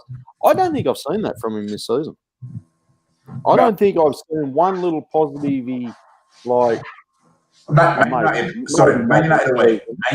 United away. I saw he posted saying. Obviously, I think because of like Lingard, he always does his nonsense. But he did post saying at Man. But yeah, other than that, I don't see anything. No, they're not. Did you see his video the other day? No. Wait, when he was driving? What was it? It looked like he was being held at gunpoint. Oh, really? The Arsenal one, right, where he's talking about the derby. Yeah. He just doesn't look himself, man. Wearing a cap, avoiding eye contact, trying everything to just not be there. He just doesn't look himself. Looks a shadow of himself. Wow. Do you just put it that, like, for me, I just put it down to happiness. For me, there's no other reason. Do you agree? Or he's not a happy camper, absolutely. He's not happy. Is there anything else to it, or? I'd imagine it's that. I think it's frustration. I think it's also him not having answers. Earlier, we saw his brother jump on Instagram a couple of times and say, play him down the middle. And, I think he expected things to get better, maybe score more goals, and that hasn't quite worked. And I think he's also out of answers personally, and he doesn't quite see how he fits into the team when, as you said, we were playing this system. So I chalk it down to happiness, but that's also because I don't know what's been going on. And to me, this is all very worrying because I feel that KSE is going to keep Arteta and they're going to trust this young manager because this model has sort of worked for them elsewhere. If that's something that you can... Yeah, I mean, this is what I'm thinking. If you got like your star player, he signed a new 3-year deal. You've got him on the big money. You've got other players they're trying to negotiate contracts with. It's going to come down. I think he goes. I don't know how it's going to. Yeah, I mean, I don't know how it's going to actually pan out. But I mean, looking at what KSE's done across the pond, for them, this has worked. Hiring a newer manager, younger manager, making changes in the backroom staff has paid dividends for them in the long run.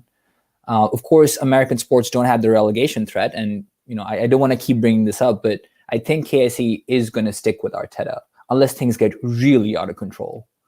And I don't see things getting out of control that much. I mean, one could argue they already are, but it's still early in the season. So I don't think it's just that, but it's very worrying to me because we've given him this, this £1 contract, and I just don't know. We've given him a contract for what he's done for us, and not possibly for what he can do for us, and that's very worrying. We've fallen into the same trap again that we did with Mesut Ozil. I was just about to say that. I'm glad you mentioned it. Okay. Vishard says Xhaka is a cunt. Okay. I'm going to tell him you said that. I'm going to look him up on that social media thing. I'll tell him that, Vish. Golson fan, how much of negative impact is social media having on our club? Arteta out T-shirts. mayhem. Yeah, look, I seen that, and like, I'm going to go to you, Addy, because you do know the boys on Arsenal Fan TV. I don't know, you probably know Troops. I seen it, and I thought, yeah, look, but it's probably a bit of a works as a good marketing tool too, doesn't it? No, 100%, 100%. I think my only issue with the negativity around the club, as much as people say, "Oh, you should be positive," da, da, da, da. If the club do well, the fan base will be happy.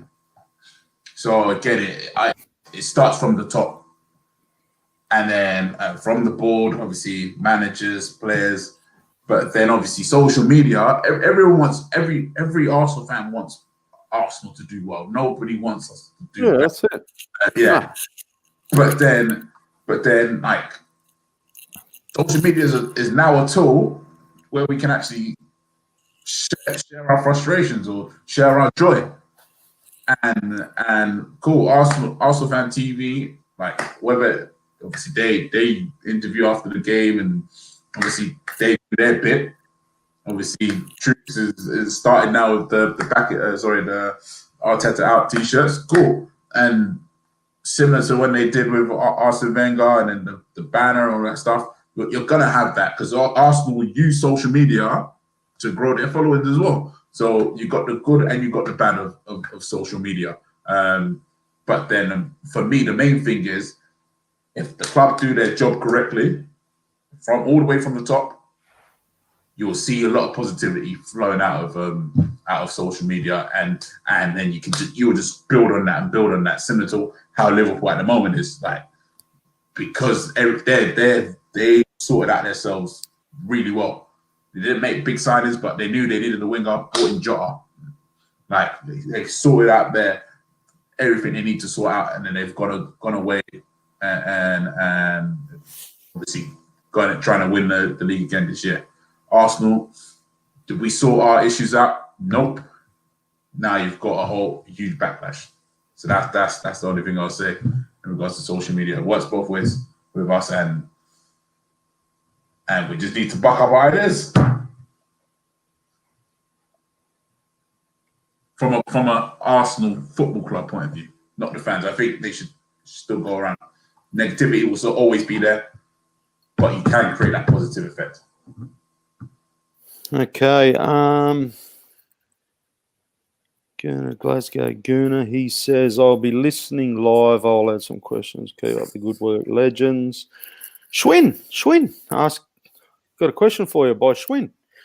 I wasn't sure I was going to be in the starting 11 today, but yeah, I got the call up, so here I am. But yeah, throw that question to the boys. Let's see what they feel. I will. Schwinn says, Tony, since the beginning of October, Arsenal have had more fair throw-ins, 5, than the PL goals, 4. Obviously I get notifications on the Twitter account, and I saw him write that, and I messaged him to ask if it was true, because it just seems like it shouldn't be. Yeah, I say the same things about foul throws every week. I think everyone does them. Hector's, I don't want to say victimised because he is doing them, but he's got a reputation for it now, so they're watching out for him. And Gary Neville highlighted it on commentary. I think he got pulled for his third one. I think he'd done 2 before that. But as I said, I think everyone on the pitch does.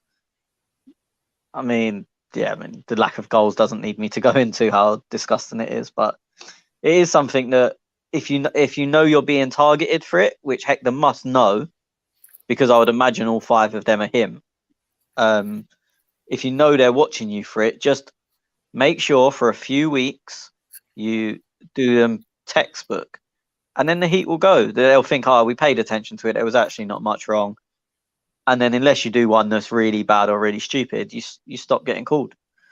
But I mean, yeah, it is what it is. It should never happen. I was a bit shocked when I seen the stat too, Schwinn.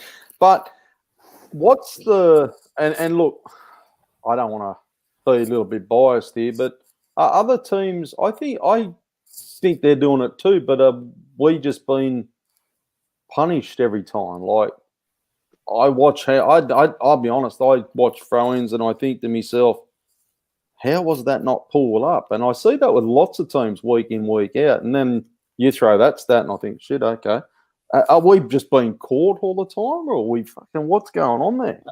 I just think it's Hector. He's got a reputation for it. Like he done one. I think he got 2 in the same game. I'm not sure if it was the start of this season or the back end of last.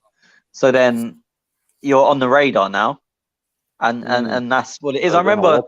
I'm pretty sure it was Serge Aurier away at Crystal Palace who got 3 in a row, or was it Mendy? Or Mendy might have been this season. Mendy, but I think it was. I think Mendy was this season, 2 in the same game, and Aurier was 3 in the same game, either last year or the year before. And it is just that for me, 90% of throw-ins are foul throws. But once you get one given against you, you're now being watched. And then you have to be in the 10% that are clean. And it's very difficult. If you've been doing it a certain way forever and never been called, it's then very difficult to change it just because the ref decided to blow his whistle one time. MAA, Golson fan says, who's responsible for William? They should leave. You boys did touch on that earlier. Yeah, it's a bit sad, isn't it? That song. I can't find. Look, when William came, it wasn't one that I went, oh, you beauty, but I thought maybe a squad player or a backup player. I was thinking, oh, yeah, look, he's all right, and but now I'm like, fucking hell. I feel sorry for him. I really feel sorry for him because people go on about Arteta strangled Pepe and strangled Aubameyang. This isn't the William we saw at Chelsea. And has he just got really shit over the summer, or is he playing to instructions, which is be really safe, keep the ball 90% of the times, whatever you do, keep the ball as the first priority, which he's doing doing very well. I don't want him to do that, but is this just instruction? Because we're seeing the same with Pepe, and we're generally seeing the same with whoever plays on the left. But with Willian, we've just decided it's him. And with the others, we've decided it's instruction. Yeah, but good point. Very good fucking point. Hard to argue with.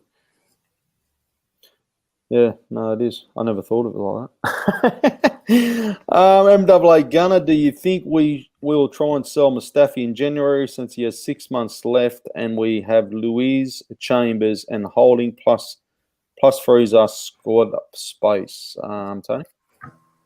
I spoke about this a few weeks ago, and I said, what would the price be? And I think I said I just threw 2 million out there, and you acted like I had 3 heads. Long as Roma don't buy him, fucking hell. But that's what I mean. Like, as I said, why not clear up the space? He's not. Has he played in the Premier League? Has he started? I think he may have come on sub at one point. I don't even think he has, but he may have done. Playing in Europa League, but I mean, do you need him for that? It's just, I don't dislike Mustafi as much as everyone else does, but it's almost taking up space for no reason. So if you can get 1 million or 2, get the wages off the books, then why not? Again, I find it bizarre because before he got injured, which was in the Man City Cup semi-final, he was starting in a defence that was doing well, and then he's been injured and come back and he doesn't get a sniff. There's a lot of weird things that have happened. I mean, we go on Ainsley because speaking for myself, I like him more, and maybe it's an English thing.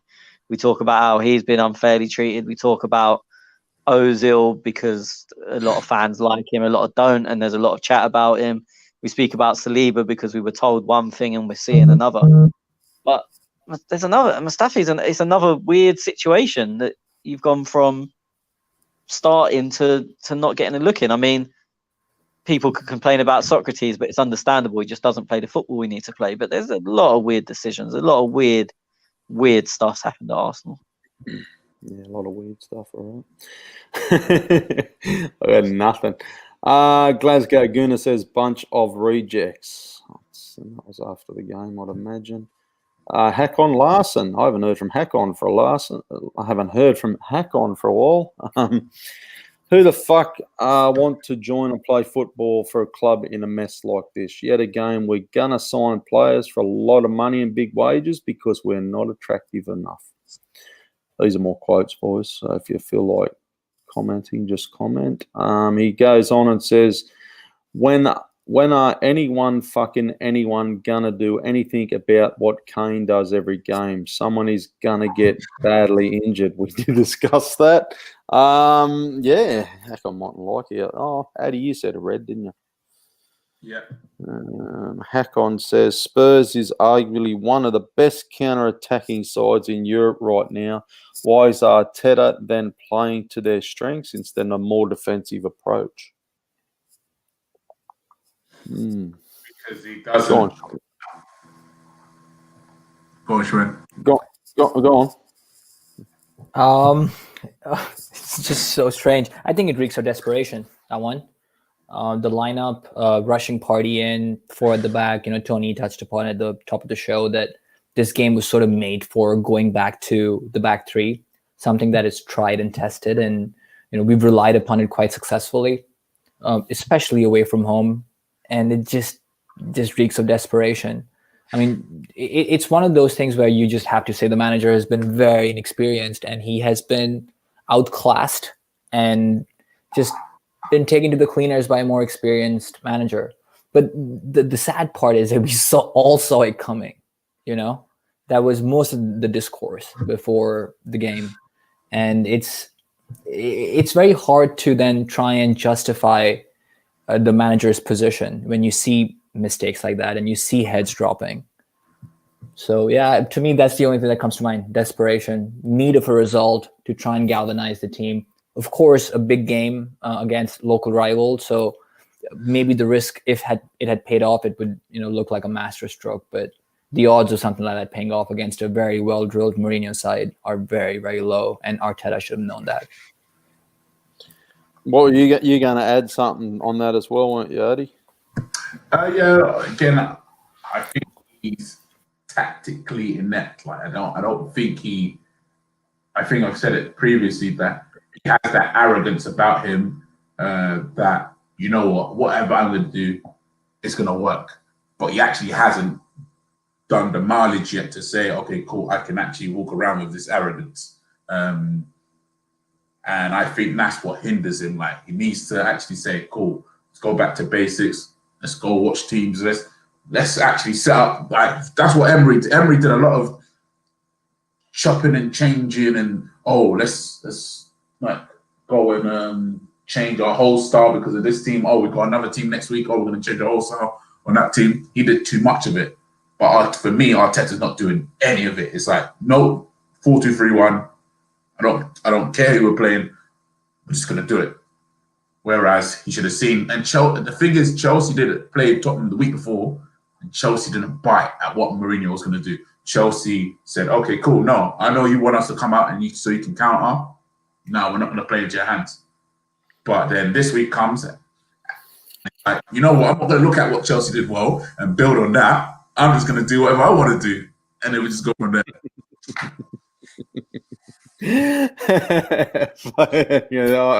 I agree with you. I was laughing. Just fucking hell. What do you do? I'm going to go through some people have mentioned in the live chats. Who's this bloke? He says, Brian, if Arteta was to be sacked, would Ralph Rangnick be an option? I can't think of anyone else out there that's available apart from Poch. Tony? Do you know what's funny about Pochettino? He was my first choice before. Yeah. But I really don't think it's no. I don't think he suits his team. If you look at the very simplest forms possible, all he done at Tottenham and Southampton, he's got them to run more than anyone else. Not all he done. That's unfair. The main basis of that, they had him on Sky Sports for an hour long, like look back at his career a couple of weeks ago, and they showed that was basically all he done. I think 3 of the 5 seasons he was in the league, be it with Tottenham or Southampton, his teams ran quite significantly more than anyone else. You look at our midfield, which is the engine room, which is where you're going to get your miles. And then he can't go over the halfway line. Partey, okay, he's got the engine, but we don't know. I mean, if he's out for 3 months, Danny can't run for shit. Granite, can't run for shit. That's where you're going to get your bulk of your miles. Like, for me, I don't know, because I think he's a very good manager. Yeah, but he's not for us. He's not the manager for these players. That's what I think. I think he is the best manager out there that's available. But would I be upset if he was to become Arsenal manager? No, of course not. But I don't think he's the manager for this group. And I don't think it's the type of thing that could be turned around in one window either. Because to get another however many, 20, what would I say, probably 10 to 15 kilometers per game out of a team, that's not one or two signings. That's a lot. Yeah, but he's the type of manager that seems to can find the rough, that cheap player who he wants. Like, you know what I mean? Like, he might find them £5 million players. He never signed any. He never signed players. Yeah, well, he was at Tottenham, but I'm saying he may be. No, it's never been his job. He's never signed players. So you don't? Yeah, okay. It's never. No, it's not. That's not a criticism. No, it wasn't at Southampton either. Yeah, so I mean, I don't know who you was thinking of, and he could probably get Xhaka to run a little bit more and get a little bit more out of Danny, but it's never going to be anywhere near the significance we need, and it's definitely not going to be at the speed it needs to happen. As I said, don't get me wrong, he's probably the best available. I wouldn't go with. I'm going to butcher his name worse than you are, so Ralph. There's just better out there. Like the thing is, and this is going to sound ridiculous to some, if Southampton carry on, someone's going to get Hasenhüttl soon. That's the next manager that gets a step up for me. And if United don't get Poch, I wouldn't. If Solskjaer goes, obviously, I wouldn't be amazed to see them go for him, because he's another Klopp, basically. And he's maybe not had the chance to prove it yet at that top level, and maybe he can't, maybe he won't do it. But I think he's the next manager that gets a step up. Yeah, they come on the weekend. They were 1-0 down, and they won that game 2-1. And this is the problem where Arsenal, mate. If we were 1-0 down in, I think it was early in the piece too, by memory, but like they were, we'd lose that game 3-0. To be fair, I did watch it yesterday. They weren't good. They got the equaliser from a set piece because James Ward-Prowse is the best set piece taker in the country, and Yannick Vestergaard's 88 foot tall. Didn't have to do anything. He's just taller than everyone else. And then they got a penalty that just, for me, wasn't. Some people are saying it's the worst decision ever. I think it's debatable, but wasn't a penalty. They weren't very good, but I know what you mean. They came from behind and whatnot. It's the job done. It's debatable that it was the worst decision ever. No, I don't think it's. I don't think it was a penalty, but I think it's very close, because a lot of people are going on. The first contact was made outside. 100% true. Doesn't matter. It is completely irrelevant. It's as relevant as to there was an egg on the pit. It doesn't make a fucking difference. I think it was wrong, but I think it's very, very close. It's like the United West Ham first goal. I think the ball went out. I'd be pretty confident in saying the ball went out. Can I say for definite the ball went out? No. No, yeah. That's what I think about the Southampton penalty. I don't think it was. I think it's tight. If someone said you have to choose, I would say it's not. But I don't think it is a ridiculous decision. All right, I got a couple of more questions coming on this thing. How much Holding's bad performance is to do with Hector? Go on, Schwinn. Yeah, but the boys touched on this, and I think Holding didn't do that much wrong. Could have possibly engaged Son a bit more in the build-up to the first goal. I think he shows him a bit too much space, but Hector's lost a lot of speed. And I watched Tottenham a little bit this season, and it seems like Son tends to play on either side of Kane, depending on who the fullbacks are, and they tend to, from what I've seen, target the weaker fullback.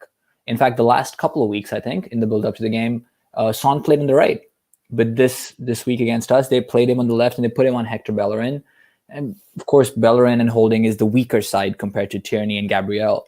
So there's some of that as well. But, I mean, that goal, the first one, just it's just, I don't think it's Holding's fault completely. I think it'd be too harsh to put the blame on him. But that right side is weak, and that brings up questions about why is Saliba not playing, which we've done to death at this point. Every fucking week, yeah. Yeah. Oh, It's like I'm a gonna broken record. Yeah, I'm gonna text Granite and say, listen, MWA Gunner, he says Spurs are overachieving on XG. Schwinn. I'm gonna go. I only say Schwinn because I still don't even know what XG stands for. Yeah, they are, and to quite a high degree. Again, how long will it last? I mean, Ade mentioned this earlier in the show that footballers, when they're happy, they play their best football, and it seems like the way Tottenham are playing, that they've bought into the system. They've convinced players who have a lot of attacking flair, who are very good attackers, to defend. How many times did we see Harry Kane make a tackle or clear the ball when we had a corner of the front post? He had more touches in his defensive box than he did in the offensive. Yeah, they showed that touch map, didn't they, during the game? And I think Guy Neville even mentioned before they showed that graphic that that's probably what's going to be the case. So I'm it shows players very happy at Tottenham. Yeah, and they will overperform the metrics, not just XG, but other metrics, because the confidence is there. And they'll find players. And when you play against them, then the opposition will also suffer from a bit of a hit of confidence. So it's almost a dual effect. And then overperforming your metrics, whether it's the advanced one or the basic ones, it sort of makes sense. It's what we were doing. But it's not sustainable. It won't last for a very long while. And I mean, they are not my concern, of course. So I don't care. I hope they fall off the cliff as soon as possible. Can I just, do you know one parallel that no one's really made? No one gives a fuck that Dele Alli can't even get in the squad because they're winning. Yes. I was just about to say, you know what? He just took the words right out of my mouth. I was actually thinking that now. Dele Alli, no one cares about Dele Alli because they're winning. Even Tottenham fans aren't caring. No one cares. No one cares. Even the English media doesn't care. Imagine that. Yeah. Who else we got here? Rowan. Also, Island Boy. Gonna get Big Sam in to help Arteta, so he agrees with me. Oh, not Big Sam, no, probably not Big Sam. Is that another one of your burners, Tez? It's fucking no. You know the bloke. You talk to him fucking every day on the fucking WhatsApp. I mean, yeah, I have him on WhatsApp. Doesn't mean shit. It could be another. He's your friend on fucking thing. He's one of your friends on that thing. He's a friend on Twitter, isn't he? Yeah. Friend. What else we got? Ted, you're really showing your age. This conversation. You sound about 65 years old. Was about to touch that one. Fang Sports, he says Arteta needs to go, simple as out of his depth. And lucky last, why did we not pay the money for Pokemon Carlo? Oh, for fuck's sake, that's the worst spelling I've ever seen. I think it's a bloke from fucking Mortal Kombat. What the fuck is that? Yeah, he didn't play today. I watched that game. Red Bull. Suspended. Oh, he's suspended, is he? Yeah, okay. Yeah. He signed a new contract, so all of a sudden his price goes up. Was there a release clause? No, I think the contract has this year. Yeah, I think it has a decent release clause in it. Oh, okay. Who knows? The release clause, but he signed a contract which moved his release clause from last year to this year, but I think it slightly lowered it as well. Not significantly. He's not now 3 million, but it did lower it. Yeah, okay. Boys, just on that though, is you've got Saliba, you've got Gabriel.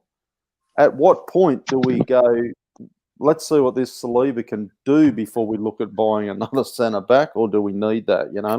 Because we're talking, 30, 40 mil, aren't we? Yeah, I mean, Ornstein's been saying I think it was Ornstein, some journalist, I think it was Ornstein's been saying we're prioritising a right centre back in January and an attacking midfielder or a 10. So, fuck knows. I mean, I'm guessing Saliba's going to go on loan. It's the only thing that would make sense to anyone, but fuck knows. Fucking weird. Okay, boys, that's about it. We do have a game coming up next week. Obviously, we'll be back to review the Burnley game. Tez, just quickly, obviously, them boys record after Thursday, so we're not stealing on their territory. I would play the first team on Thursday, like send them out to Dundalk where it's -7, pissing with rain, hopefully, and just like learn, you bunch of cunts. And Yeah. I would literally, I hope the travelling squad, I hope Aubameyang's there. I think 8 of that started at Tottenham would start again for me. Did one of you boys share that fucking travelling squad? I was looking at it today. I thought. Well, no, they've not travelled yet, surely. No, but I've seen somebody doing some prediction squad travel or something, was it? Or yeah, but predictions. But then what I did, I think I did say probably a while back that one of the things I disliked about Arsene Wenger was that he didn't play the first team squad in the Europa League just to get their confidence up. Just put them in there just to bang in goals, 8 or 9 goals against all these lower league teams, just get it, boost your confidence up. And that's the problem with having a separate team, because you've got Nelson that's actually enjoying his football and actually doing something well in there. You don't even play him on the on the weekend. So I think it will be very, very good for Aubameyang. Put him in there, let him start, let him score a hat-trick, and then say, cool, take that confidence into the next game. But he's just going from Pepe's back now, right? No. Because it was straight red, isn't it? Straight red. Yeah, three games. So he missed obviously Wolves and Tottenham. Has he got was there another one? No. I think he's only missed Wolves and Tottenham. Okay. So I think Burnley will be his last one, and then I think it's Southampton after Burnley. Yeah, Southampton's midweek. So do you know the answer to all of our problems is play Smith Rowe. That will change the world. As much as I would like to, throw our starting 11 as much as we can this Thursday, my only concern is injuries, because I mean the games are going to stack up soon. The thing is, would you put money on them to beat Burnley right now? Would you put money on that team to beat Burnley? No. Who gives a fuck if they get injured? Like, I'm at that point where I don't think you're going to win anyway. So, it doesn't matter. Like, try and play yourself into form. If you do that good, we've got more chance of winning. If you don't, then an injury, and obviously you don't want anyone injured long term, but it's not the end of the world. Like, give someone else a chance. It can't be worse than what we're doing. Like, I'm obviously joking when I say Emil Smith-Rowe is going to change the world, but do I think this team would be a lot worse with Ainsley, with Smith-Rowe, with Nelson starting? No, I genuinely don't think we'd be any worse off. The only thing with Smith-Rowe, because the team is playing so bad, I wouldn't want to put him in there. I'd put him in with a team that are playing well. I'd honestly play a lot of the Europa League players. Yeah. On Sunday. Yeah. Switch it around, because we seem to be smashing. And look, somebody said the other day, it might have been, the Thursday Night Live, like they said, we won that game. What was that score of that game last week? 4-1. 4-1. We smashed them. We're scoring goals, blah, blah, blah. Like, yes, I know it's against whoever we played, but we got the job done. Switch it around then. Play the fucking Premier League blokes in the Europa League against these fucking last couple of games, and then put that team to the Premier and see what happens. Because you're right. What do we got to fucking lose? We're already in 15th. Our worst case scenario, boys, is we get relegated. That's a pretty bad worst case. That's a pretty bad worst case, isn't it? Yeah, I mean, Tony sort of rhetorically posed that question, like, what can go wrong? I mean, to put it simply, we could be further 3 points away from where we need to be. So, I mean, I understand it. And I said it on the last show that maybe we throw Aubameyang in against, was it Rapid Vienna we just played? What was it? I don't remember. Yeah. But I understand the need to probably do that. But it's, again, if someone, let's say Aubameyang were to get injured, despite scoring a goal or two, it would be a big miss, wouldn't it? Because even if he's not performing, he takes away a man at the very least. Well, we're still better with him than without him. Exactly, right? And that goes for some other players as well. So I don't know. It'd be very tricky because if he's to walk out of the game injured, then, I mean, Arteta is going to get so much shit for a complete dead rubber. Despite me being able to see what he's trying to do, it'd be the end. Our December is hard. Yeah, it's not festive season for us, is it? Everything's hard for us. We're shit. I'm more interested to see what happens in January, lads. If January, when he re-registers the squad, like, are we going to see fucking old Google-eyed Ozil come out? You know, like, There's fucking so much bad. talk about us buying all these players. I mean, do you guys see it? Us buying even 2 players, like good players who can fit into the first team? I don't see it. I don't see it, mate. No. Even they'll mention that Swarovski. I ain't gonna lie, I'm not even gonna try it. But with the 20, like that, people are thinking, don't know that Liverpool's after him, Man City's up. Like, well, it's not just Arsenal that's after him. There's a lot of teams that are after him. So I don't think we even have a chance. Even comes. And they'll throw their hat into the ring anyway, just to push the price. Has done any good or what? Has he been playing all right? I don't watch it. So has he been going like we're going to buy him? Is he become a dud now or just not going to happen? I don't know. But then I think one of the clauses in his contract was that if you release clause is 25 million, you have to pay that up straight away. So you know, us in January we're either loan FC or installment FC, so I can't see us paying 25 million straight up, especially when we took a 10-year loan to pay Pepe. Okay, maybe not 10 years, maybe 5 years, but yeah, I see us actually doing 25 million straight up in a January. Well, we're the most unluckiest fucking team in the world, I reckon. I did say it. Like, we were linked to that Lamar a couple of years ago, and he's become a busted ass now, hasn't he? Like, we got Pepe, 76 million, and look, you could arguably say he's a busted ass. Lacazette, Aubameyang's fucking out of form. Like, we are so. I'm just looking at our highest paid players. Ozil doesn't even get a run on. Like, yeah, just keep paying him $350K a week, sit at home. Like, we are the most. I've got no words for it, mate. It's unthinkable. It's unthinkable. If this was a business and this was your fucking business, you'd be scratching your head, wouldn't you? The resource allocation is a big problem. The way we've dealt with it, and I mean, if we just think about where we are and where we've come from, it's such a sharp decline. You know, from being winners to to top 4 to from Champions League regulars to Europa League regulars. Right. I mean, there's been just no sort of uptick apart from a few results here and there. We won't even be in Europa League next year. Yeah, but we are so far from that. It ain't. So imagine if we actually don't make Europa League. Man. Mate, we'll talk about something else. I mean, the clock. Just talk about the clock. Anyway, okay, we've gone over 2 hours, 3 minutes. We've give everybody plenty of fucking value.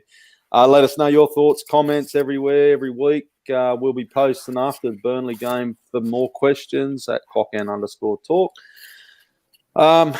Give us a follow, shout out, whatever. Yeah. Follow us on Snapchat. Get me on Facebook, and I'll tee you up to speak with Granite. Don't have me on Facebook. You can't fuck that. Hey, I'm out, boys. See you later. See you, Tony. See you, Schwinn. See you, Ade. Cheers. Thank you. Cheers, boys.